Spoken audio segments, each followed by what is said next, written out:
Software institutes Hyderabad, బెంగళూరులో అన్నిటి గురించి రివ్యూస్ అనేది ఇస్తా ఉన్నాను. And at the same time recent డేస్లో ఎవరైతే ఈ బ్యాక్డోర్ పేరుతో డబ్బులు తీసుకుంటున్న కంపెనీస్ లిస్ట్ అని చెప్పి కొంత లిస్ట్ చేశాను. సో చాలా ఎక్కువ మంది ఈ క్వశ్చన్ అడిగారు, బ్యాక్డోర్ జాబ్ ఎంఎన్సీలో జాయిన్ అవ్వచ్చు అని చెప్పి ఒక క్వశ్చన్ అడిగారు. అండ్ ఇక్కడ ఒక క్లారిటీ అనేది చెప్తా ఉన్నాను. సో ఇక్కడ ఎలా ఉంటుందంటే ఇది ఒక పెద్ద మాఫియా. Okay, there are N number of people. ఒకరు ఇద్దరు కాదు, ఇమాజిన్ చేసుకోలేరు. జస్ట్ నేను ఒక వీడియో పెట్టినప్పుడే ఎన్నో కమెంట్స్ వచ్చాయి, ఈ కంపెనీ ఇట్లా చేసింది, ఇంకో కంపెనీ ఇట్లా చేసింది, ఇంకో కంపెనీ ఇట్లా చేసింది. సో ఇప్పుడు నేను చెప్పదలుచుకుంది ఏంటంటే ఇక్కడ ఏ కంపెనీ కూడా బ్యాక్ డోర్ని ఎంకరేజ్ చేయదు. ఎందుకంటే దే రిక్వైర్డ్ స్కిల్స్, అంటే స్కిల్స్ ఉన్నోడు వాడు తీసుకొని వర్క్ చేయించుకోవాలనుకుంటారు, కానీ బ్యాక్ డోర్ ద్వారా డబ్బులు ఇచ్చి జాబులు జాయిన్ చేసుకునే అవసరం వాళ్ళకు ఉండదు. They are not into this.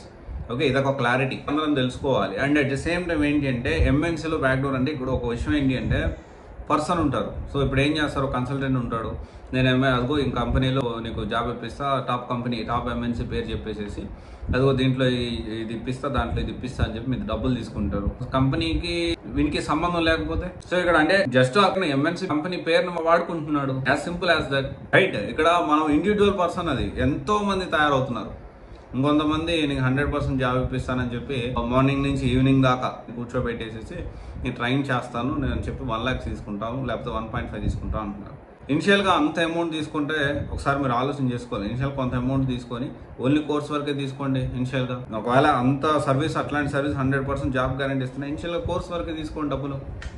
అంటే ఇక్కడ ఎంఎన్సీలో బ్యాక్ డోర్లో జాయిన్ అవ్వచ్చు. అంటే ఎంఎన్సీలో ప్రాసెస్ ఎలా ఉంటుందంటే కన్సల్టెంట్ ఎవడు ఉంటాడు, ఒకవేళ జెన్యూన్గా బ్యాక్ డోర్ మనం గూగుల్లో సెర్చ్ చేస్తే జెన్యూన్గా బ్యాక్ డోర్ అని వస్తుంది కదా, అట్లయినా కానీ అట్లా ఏం చేస్తారు, ఇంటర్వ్యూ ఉండదు, ఏముండదు. జస్ట్ ఏంటి అంటే ఆ పోర్టల్లో ఎవరు తెలియకుండా ఏదో దొంగచాటుగా ఒక హెచ్ఆర్ మ్యానిపులేట్ చేసేసి హెచ్ఆర్ కొంత డబ్బులు ఇచ్చేసేసి హెచ్ఆర్ మీ పేరుని యాడ్ చేస్తారు, డాక్యుమెంట్స్ అన్నీ అయిపోతే ఆఫర్ లెటర్ రిలీజ్ అయితే జాయిన్ అయ్యేటప్పుడు ఆన్ బోర్డింగ్ అయ్యేటప్పుడు కొన్నిసార్లు ప్రాబ్లం అయ్యేదానికి ఛాన్సెస్ ఉంటాయి.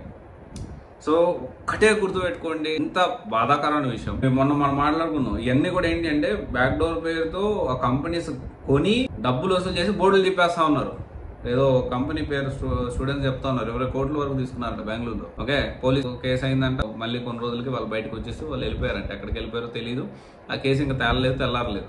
సో అర్థం చేసుకోండి, మీ దగ్గర 2 లక్షలు ఉన్నాయా, మీరు జెన్యూన్ గా ట్రై చేయడానికి ప్రయత్నం చేయండి. 100% చెప్తున్నాను. ఆ 2 లక్షలు 3 లక్షలు మీకు కనీసం ఒక 1.5 year నుంచి 2 years వరకు వస్తాయి. ఈ 1.5 year లో కూడా జాబ్ తెచ్చుకోలేరా? అలా ఎందుకు మీరు ఆలోచించలేకపోతున్నారు? టాప్ ఎంఎన్సీలో జాయిన్ అవ్వచ్చు, జెన్యూన్ గా దొరుకుతాయంటే మేబీ ఒకరిద్దరు ఉండొచ్చేమో, కానీ ఆ ఒకరిద్దరు ఎవరు అనేది కూడా ఇక్కడ ఫైండ్ అవుట్ చేయడమే కదా కష్టం. ఈ వీడియో అవేర్నెస్ కోసం చేస్తున్నా, నేను నన్ను కాంటాక్ట్ అవుతున్నారు. అసలు ఎంకరేజ్ చేయం మనం, అది జెన్యూన్ గా సబ్జెక్ట్ నేర్చుకోండి. కెరీర్ కౌన్సిలింగ్ కావాలంటే ఏంటి అంటే నేను చెప్తాను, మనం ఎలా కోర్స్ తీసుకోవాలి ఏంటి మనం చెప్పగలుగుతాము, ఫ్యూచర్లో ఎలా ఉంటుంది, ఏది బాగుంటుంది, ఎక్కడ బాగుంటుంది అంత కొంతవరకు మనం చెప్పగలుగుతాం. బ్యాక్ డోర్ జాబ్లో మన దగ్గరికి మీరు కాంటాక్ట్ అవుతుంది, మీ టైం వేస్ట్, నాకు టైం వేస్ట్. సో ఎవరైతే అంటే అడుగుతున్నారు కదా టాప్ ఎంఎన్సీలో బ్యాక్ డోర్ జాబ్లో జాయిన్ అవ్వచ్చు అంటే ఐ విల్ సే నో. ఎంఎన్సీలో కాదు, స్టార్ట్అప్ కంపెనీలో కాదు, మిడ్ లెవెల్ కంపెనీలో, ఏ కంపెనీలో కూడాను ఫ్రంట్ డోర్ ద్వారా వెళ్ళడానికి ప్రయత్నం చేయండి. ప్రాపర్ స్కిల్ నేర్చుకోండి. At the end of the day you will end up with some problems. ఒకవేళ స్టిల్ అలాంటి సిచ్యువేషన్ ఉంది, మార్నింగ్ నుంచి ఇందాక చేస్తా ఉన్నారు అంటున్నారు, ముందు ఇనిషియల్ కోర్స్ ఫీజు కట్టండి, జాబ్ వచ్చిన మిగతా కట్టని చెప్పండి. ముందే క్లారిటీగా క్రిస్టల్ క్లియర్ గా మీరు ఏదైతే మాట్లాడుతున్నారో, ఏదైతే అడగాలనుకున్నారో క్రిస్టల్ క్లియర్ గా చెప్పండి. దాన్ని జవదాటితో మీరు అడగొచ్చు, గట్టిగా అడగొచ్చు, రైట్. ఒకసారి ఆలోచించి డెసిషన్ తీసుకోండి, తొందరపడద్దు. చాలా లిస్ట్ ఆఫ్ కంపెనీస్ వచ్చిందండి నా దగ్గర, ఆ లిస్ట్ నేను నోట్ చేసుకున్నాను నా గూగుల్ షీట్లో. కొంతమంది పర్సనల్గా అడిగితే పర్సనల్గా కూడా ఎలా ఉంటుందంటే మీకు ఆల్రెడీ చెప్పాను నేను, కొంత థ్రెటనింగ్ కాల్స్ వచ్చాయని.